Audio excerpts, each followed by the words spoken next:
Hey, Ursula here. We're out in the garden again. It's Sunday, and we're going to take a look at what got done this week so far. All right, so in front of the quince, I'm trying to plant a row of sunflowers, and this is what I've got in here. And it looks like I also ended up with a couple nasturtiums that didn't work in my seed tray, but did once I got into the real soil.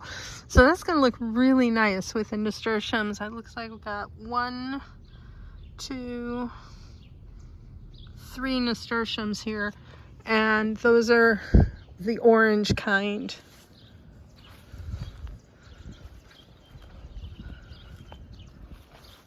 Oh my, we've got a poppy already. Look at that. All right, so besides the asparagus in here, which happened by itself on its own, I didn't do anything to plant that. This is supposed to be a poppy bed, all right, and it's really a dwarf variety. And one of the things that I put in here to contrast it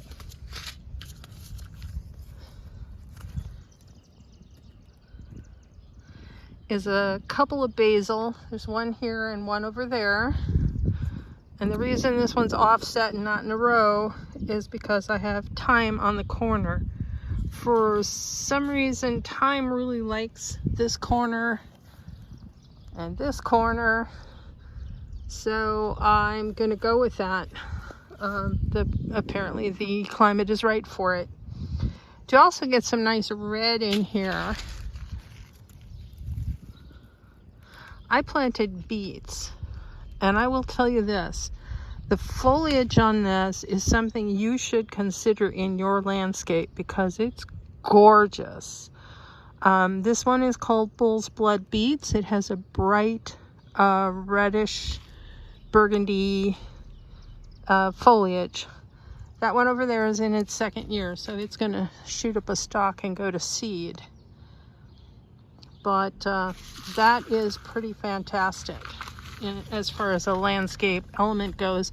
And the benefit is then you can eat it at the end of it all. Okay, so down on the bottom, Chronographia planted poppies in the back. They're an opal color, but I don't know, because we were in such drought mode, if they'll grow. So what I did, since the thyme seems to like the corner, is I got a hold of an orange thyme and put it in here, and right before it rained. So these should do well, not stressed at all. Came right from the seed, from hardening off into a nice rainy situation. This is the Santolina, otherwise known as lavender cotton. And this guy I put in last year, but I also put in more of these. This is English lavender, and where did I put the Munstead? I'll show you some more of those as soon as I find them. I got a lot of things done, but they were kind of random. It wasn't in any specific order. It was more a matter of, yeah, it's gonna rain, let's get the things in the ground. All right. So here is a different nasturtium than what I've used before.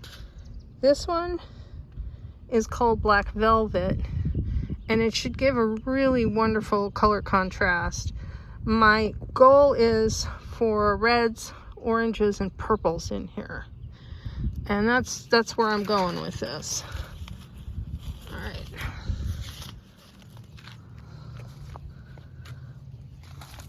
Here we have a different kind of lavender. I think this one is only an annual.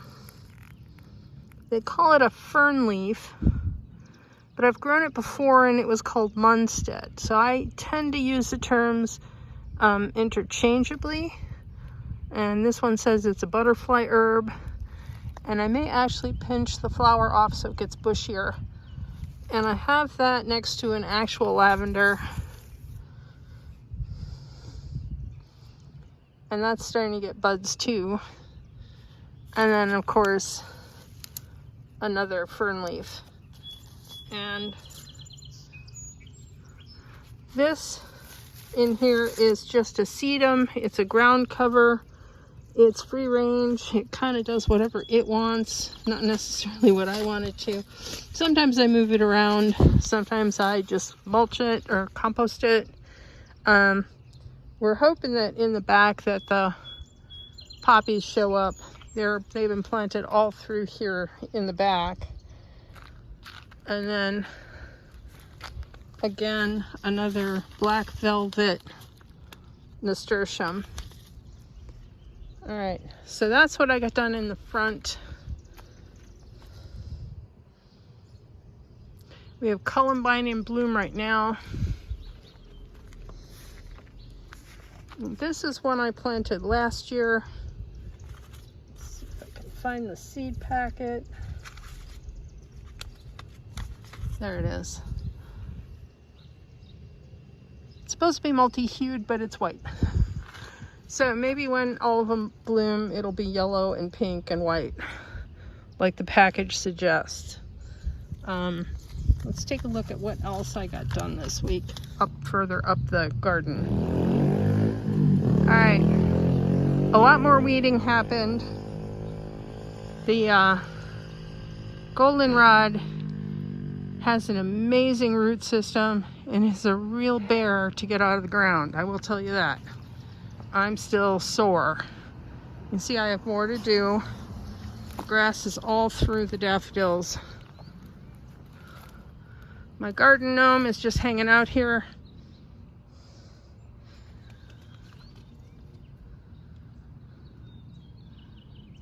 But what I got in is more lavender. This one's a baby.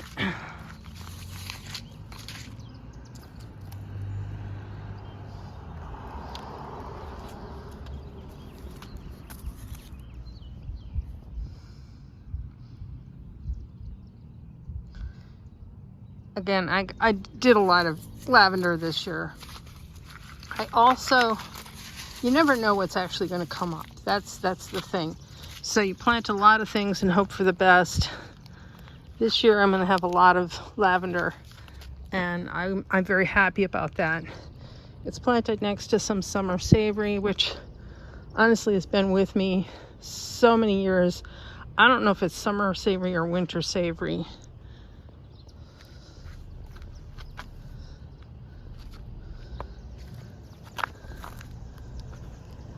And this is Monarda. It moved west. It had been all through behind here, and it's moved west. So let's go take a look at some other areas. This is where I left off. We have another columbine underneath the aronia bush, but that's as far as I got. This is a pomegranate. It is alive, it's just really slow to start. We're going to be getting down to 48 degrees next weekend, possibly colder.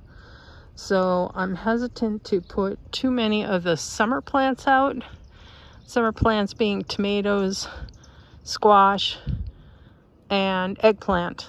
Those are the ones I'm a little more concerned about. I did plant some tomatoes, and we're going to go take a look at those now. Okay, more columbine in bloom. Strawberries are in bloom, and the red are fake strawberries. I took clay and painted it, and shaped it into the shape of a strawberry, and painted it and sealed it and tossed a bunch of them all around to prevent the robins from eating my real strawberries.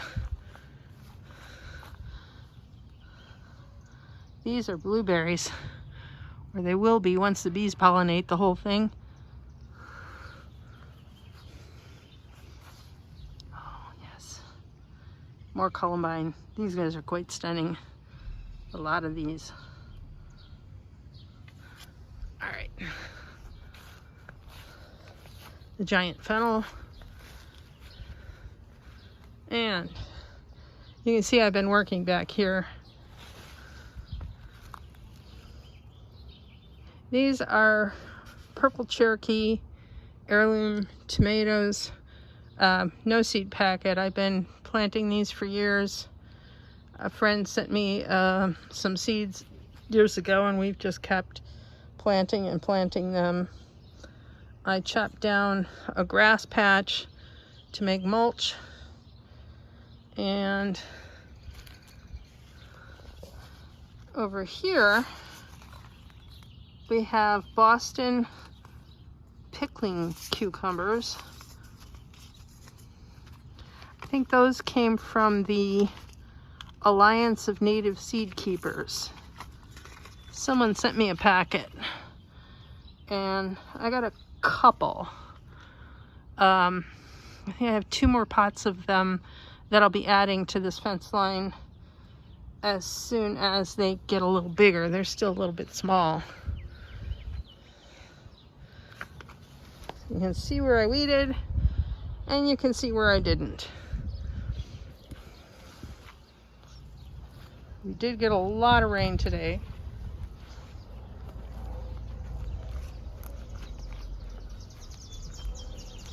This is a path that I'm working on.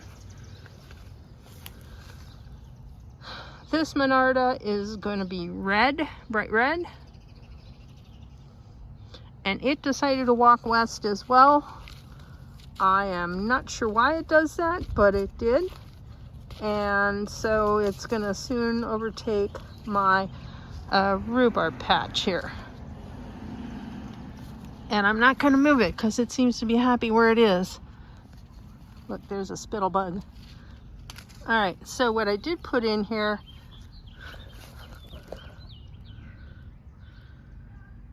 is hollyhocks. All right, and so far there are 2. I have 2 more that I have to find a spot for. These over here are black hollyhocks. And again, we have some yarrow. It's supposed to be the same multi-hued, and I can't seem to get the grass out of it. In front of that, this is a perennial, is red vein sorrel. It's very tasty. And then this is a coneflower. There were more coneflowers through here, but the grass overgrew and kind of took it over. See how that is? That's what I got yet to do. 1 columbine in the back there. So I've still got to work on this section, and I've got to work on the quack grass over by the quince tree. So there you have it. That's what got done this week. These cucumbers I put in last week. These are called Cool Customer cucumbers. They look like they will make excellent dill pickles. And then next to those, I have snow peas. And so far so good. They're looking good. I did plant radishes in front. It's supposed to deter bugs that like the vine borers. I don't know. I tend to get aphids in here, and then the aphids allow mosaic virus to attack my cucumbers. So we're gonna see what we can do. If the radishes take care of the aphid problem, I'll be a lot happier. It's also possible that the celery attracts those things. I don't know. These 2 celeries are going to go into seed this year, and after they're done, they're coming out. We don't need as much celery as what we actually produce. So that's it for this week. Hope you have a good week ahead of you.